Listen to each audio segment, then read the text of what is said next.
सगळ्या महत्त्वाची बातमी या क्षणाला जे प्रेक्षक आता जोडले गेले झी 24 तासवर, पुणे जमीन गैरव्यवहार प्रकरण जे झी 24 तासने उघडकीस आणलं होतं त्या प्रकरणात सगळ्यात पहिली आणि महत्त्वाची ॲक्शन झालेली आहे।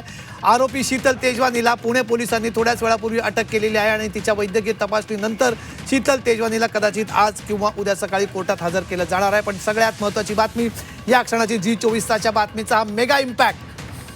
झी 24 तासनं उघडकीस आणलेल्या या प्रकरणातली सगळ्यात पहिली अटक, सगळ्यात पहिली मोठी कारवाई, सगळ्यात पहिली मोठी घडामोड या घटनेत आपल्याला होताना दिसते।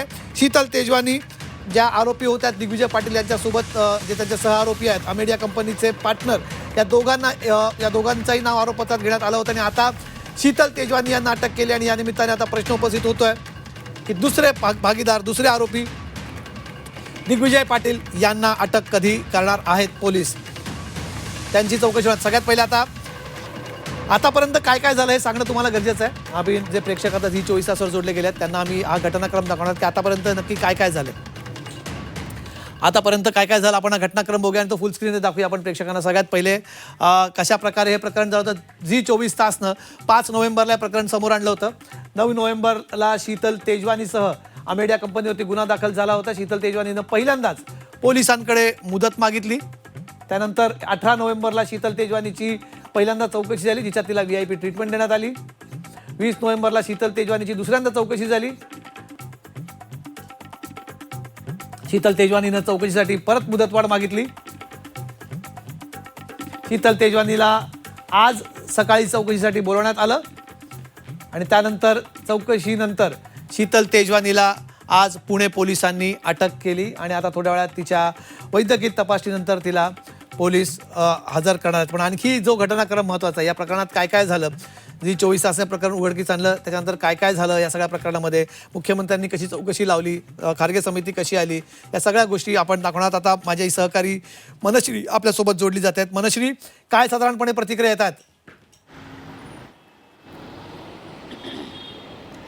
एकंदरीत शीतल तेजवानीच्या अटकेनंतर आता या संपूर्ण प्रकरणात गुंतलेल्यांचे पाय अधिक खोलात जाणार का, हा सगळ्यात महत्त्वाचा प्रश्न आहे। जो प्रश्न आपण उपस्थित करतोय त्याच प्रतिक्रिया राजकीय क्षेत्रातनं सुद्धा येत आहेत। खरं तर शीतल तेजवानी यांना अटक कधी होणार हा प्रश्न आपल्या पुढचा होता।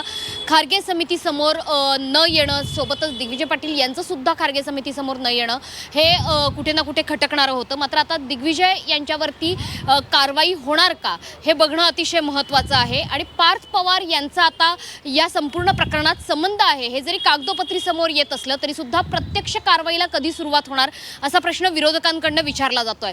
अजित पवारांनी याबाबत अगदी मोजकी प्रतिक्रिया खरं तर माध्यमांना यापूर्वी दिलेली होती। या प्रकरणाशी आपला कसा संबंध नाही पासून काही कानावर गोष्टी आल्या होत्या इथपर्यंत त्यांची प्रतिक्रिया होती। त्याच्यामुळे आता या संपूर्ण प्रकरणात महत्त्वाचा धागा असणाऱ्या शीतल तेजवानीला जेव्हा अटक होते तेव्हा बचावात्मक पवित्रा काही घेतला जातोय का पार्थ पवारांकडनं हे बघणं अतिशय महत्त्वाचं आहे। कारण वकिलांची फौज या प्रकरणामध्ये उभी करण्यात आली होती। अगदी शीतल तेजवानीच्या बाबतीत जरी आपण म्हटलं तरी सुद्धा कोर्टामध्ये जाताना किंवा खारगे समितीसमोर सुद्धा वकिलांची फौज होती आणि आता त्यांच्याकडनं बचावात्मक पवित्रा म्हणून नेमकं काय पावलं उचलली जात आहेत याकडे संपूर्ण महाराष्ट्राचं लक्ष आहे। सोबतच राजकीय क्षेत्रातून सुद्धा ज्या प्रतिक्रिया येत आहेत त्या निश्चितच झी 24 तासचं अभिनंदन करणारे आहे की अशा प्रकरणाला तडीस नेण्याचं काम झी 24 तास करते आणि त्यामधला हा पहिल्या टप्प्यातला विजय म्हणावा लागेल।